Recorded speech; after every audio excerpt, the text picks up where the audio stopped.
Hello and welcome back to Talent 101. This time we're going to cover Hwoarang's overhead jumping punch, or I like to call it the Superman punch, or if you want to follow the game, this is called Bone Stinger. And Hwoarang gets massive frame advantage here on block and on hit with force crouch. So the moment the opponent's stuck there, you can throw out your safe 50-50s and just check them quite easily. So it's a great way to set up your opponent for massive damage and even mix it in with your other sequences to get a different reaction. Now this move, well, it's not exactly the first option you're going to use for frame pressure, but it is something you can consider.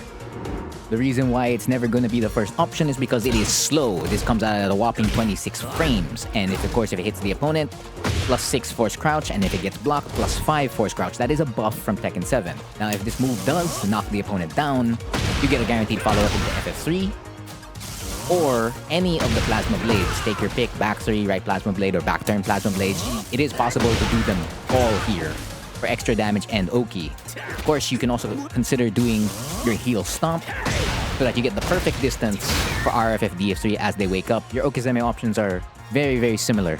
Going back to its frames, this is slow. It's a slow, low crushing move. As you notice, like, he does jump, so if we tell the opposing Hwoarang to do a low, any kind of low, right?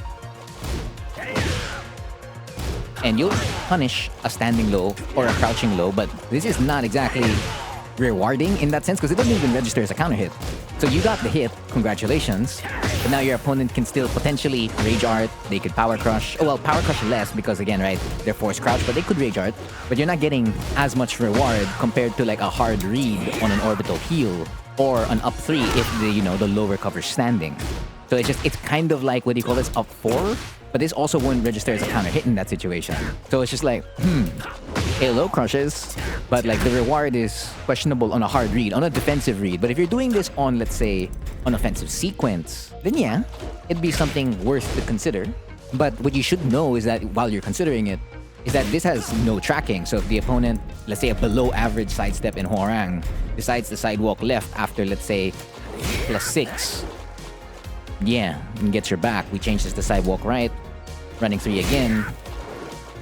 No dice, like you're just dead. So the only time you really use this option is once your opponent's thinking about your homing moves or the moves that track towards that side. And then, once they're holding back and they're thinking about the lows or the moves that track towards there, you can add another block of frames in front of their face.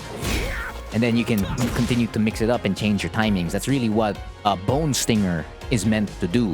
Because once you have them on block, well, you mirror basically your running 3 or your LFS1 situation with force crouch. So you can forget about sidestep left in this moment. If you're playing offline, you're forgetting about sidestep left because your opponent can only sidestep towards the right most of the time. Yes, there's a way to still sidestep towards the left in a force crouch state, but that's a little bit difficult to do. So think about SSR, and that makes your life easier. Now, if you're playing online, you don't know whether which side they're going to step, but right after you throw out something like this, force crouch, and you see them step towards the left, even if they're on the player 2 side, that will tell you that they're playing on player 1 right away, and you just have to consider options that catch versus sidestep left. So it's pretty good in that regard because you don't have to think about that compared to, let's say, running 3 and LFS1. Now, this is one of the moves you will use all the time when you get a back turn combo. So a very simple back turn combo, right? Once you spike them down here towards the floor, you're trying to get your pseudo guaranteed back 3 because there is still a way to avoid this back 3.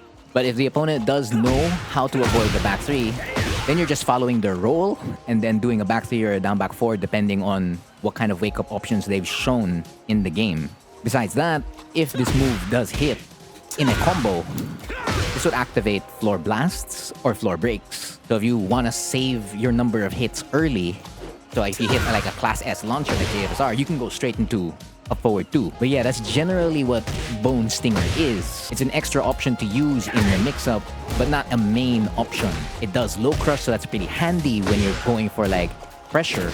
And as soon as it does get blocked or if it connects, it's very easy to identify what side they're playing on if you're playing online. And if you're playing offline, all you gotta do is consider one set of options the moment it does get blocked. It's great on a counter hit follow-up because that Oki is very easy to follow and you can get a lot of damage off it as well.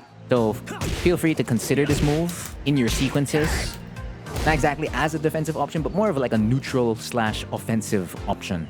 Yeah, so that's everything I know about Hwoarang's Superman Punch. That's been the cheese for this video. I've been Frontier, and thank you for watching.